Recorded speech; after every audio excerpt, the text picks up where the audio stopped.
There's a photograph that everyone in football keeps coming back to. A baby, barely old enough to hold his own head up, cradled in the arms of the greatest footballer of his generation.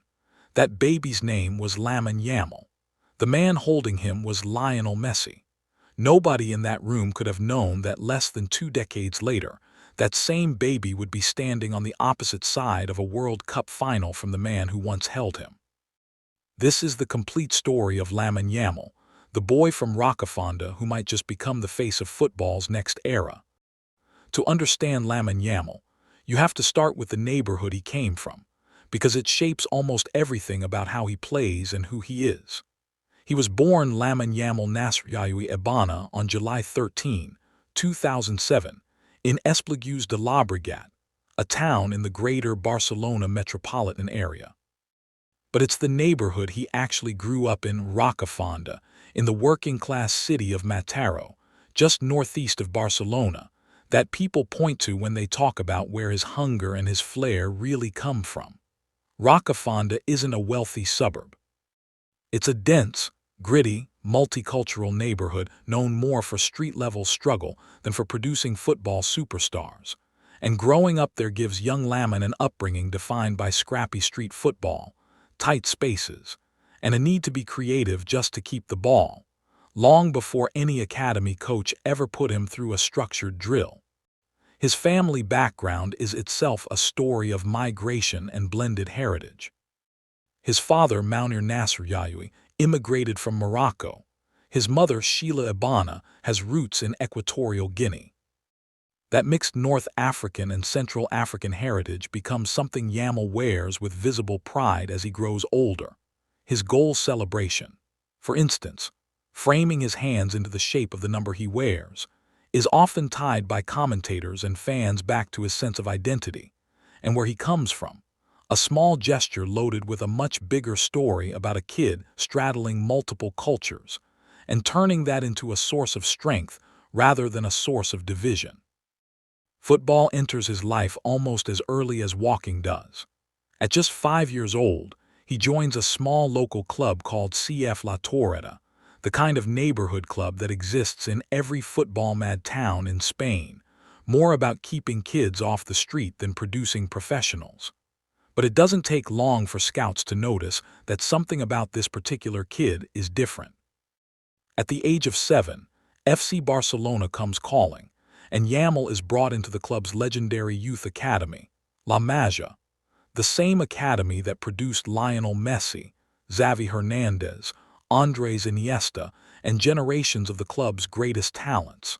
From the very beginning, coaches inside the academy start describing him in terms usually reserved for players years older. He doesn't just keep pace with his own age group. He tears through it, repeatedly promoted ahead of schedule, playing against boys older and physically bigger than him, and still standing out as the most dangerous player on the pitch. By his early teenage years, word inside Barcelona's youth setup is already spreading that they might have someone genuinely special on their hands. He progresses through Spain's youth national teams at a blistering pace too, representing the Spain under-15s in 2021, the under-16s in 2022, and quickly climbing to the under-17s and under-19s that same year, each step accompanied by performances that make it increasingly clear he isn't going to need years of gradual development. Back at Barcelona, then-manager Xavi Hernandez, himself a La Masia graduate and club legend, starts calling Yamal into first-team training sessions directly, an almost unheard-of move for a player still not old enough to drive a car in most countries. Then comes the moment that changes everything. On April 29, 2023, Lamine Yamal makes his official first-team debut for FC Barcelona, coming on in a match against Real Betis that Barcelona wins 4-0. He's 15 years old, 9 months and 16 days old, the youngest player to ever appear for Barcelona's senior team in the club's entire history, a record that had stood for generations before he shattered it. It's a moment loaded with symbolism. A kid from a working-class immigrant family in Mataró, wearing the same famous blue and red shirt that Messi once wore, stepping onto the pitch at an age when most of his peers are still worrying about high school exams. What follows isn't a slow, cautious introduction to senior football. It's an avalanche of records. During the 2023-24 season, still just 16 years old, Yamal becomes the youngest player in Barcelona's history to reach 50 appearances for the first team. He becomes the youngest player ever to score in La Liga at 16 years and 87 days old, netting against Granada. Across that season, he racks up 7 goals in 50 appearances, an extraordinary output for a player who, by rights, should still be adjusting to the physicality and speed of senior professional football, not thriving in it. Barcelona's coaching staff, and increasingly the entire footballing world, begin to realize they aren't just watching a promising academy prospect anymore. They're watching the emergence of a genuine generational talent. Then, in the summer of 2024, comes the tournament that turns Lamine Yamal from a promising Barcelona starlet into a household name across the entire planet. The European Championship. Called into Spain's senior squad at just 16 years old, Yamal becomes the youngest player in the tournament's history, and he doesn't just make up the numbers. He becomes one of the defining stories of the entire competition. He becomes the youngest goalscorer in European Championship history, with a stunning strike against France in the semi-final, a moment that instantly goes viral across the world. An audacious curling shot from outside the box that belongs to a player twice his age and a decade more experienced. Spain go on to win the tournament, defeating England in the final, and Yamal, still not yet 17, walks away with a European Championship winner's medal and a reputation as the most exciting teenage talent the sport has produced in years. The records keep tumbling from there.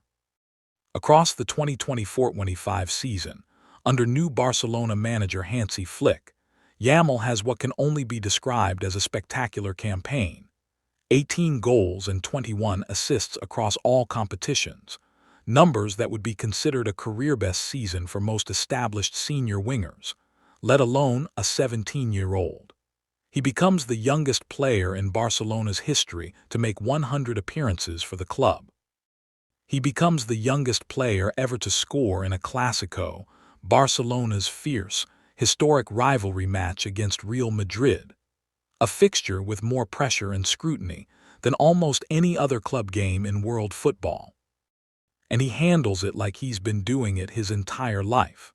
Barcelona win a domestic treble that season, the league title, the Copa del Rey, and the Spanish Super Cup, with Yamal as one of the most influential attacking players on the roster, not merely a promising squad rotation option, but a genuine first-choice starter driving the team's success.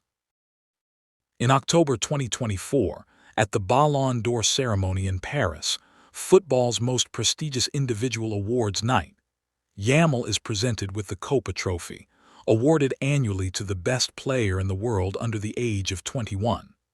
It's a fitting honor, but by 2025, the conversation around him has already outgrown that category entirely. At the 2025 Ballon d'Or vote, Yamal finishes as the runner-up for the actual Ballon d'Or itself, the award given to the single best footballer on the planet, regardless of age, an almost unthinkable achievement for a player who was still playing academy football just 2 years earlier. At the Mundo Deportivo Gala, introduced as already being one of the best players in the world, Yamal makes his intentions for the future unmistakably clear, telling the crowd he hopes to stay at Barcelona forever, calling it the best club in the best city in the world, and stating plainly that his ambition isn't just to play for the club, but to become one of its legends. Off the pitch, that ambition and self-belief have become one of the most talked-about aspects of his personality. Unlike some young stars who are coached into media caution and rehearsed humility, Yamal has never been shy about stating exactly how good he thinks he can become, drawing open comparisons in his own interviews to Messi and Cristiano Ronaldo, 2 players he explicitly says he wants to model his relentless pursuit of perfection after. It's a confidence that could easily read as arrogance in a lesser talent, But from Yamal, delivered with a disarming grin and typically followed by another jaw-dropping performance, it mostly comes across as simple honesty about what he already knows he's capable of. Barcelona, for their part, have moved decisively to make sure this generational talent doesn't slip away to a rival club the way so many academy graduates have in the club's more financially turbulent recent years. In May 2025, the club officially announces a contract extension keeping Yamal at Barcelona through the 2030-31 season, tying down their most valuable young asset for the better part of the next decade. They also hand him the number 10 shirt, arguably the single most symbolically loaded jersey number in the entire club's history, the number worn by Ronaldinho, and most famously, by Lionel Messi himself during his own record-shattering years at the club. Handing that shirt to an 18-year-old isn't just a squad numbering decision. It's the club publicly declaring who they believe their next iconic generational figure is going to be. His style of play is a big part of why comparisons to Messi keep surfacing, even though Yamal himself and most serious football analysts are careful to point out that he's very much his own player, not a carbon copy of anyone. He's an inverted winger, meaning he's left-footed but plays predominantly on the right side of the pitch, cutting inside onto his stronger foot to shoot, pass, or dribble through defenders. A tactical setup popularized by Arjen Robben and perfected in different ways by Messi himself.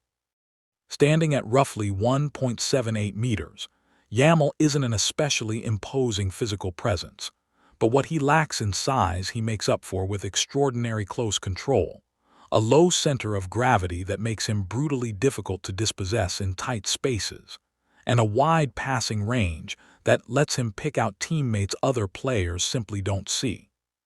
Statistically, the numbers around him border on the absurd. By mid-2026, Spain's senior national team has an unbeaten record in every single match Yamal has started, and across the World Cup and European Championship combined, he holds the best winning percentage of any European player in tournament history when named in the starting lineup. Commercially, his rise has been just as explosive as his performances on the pitch.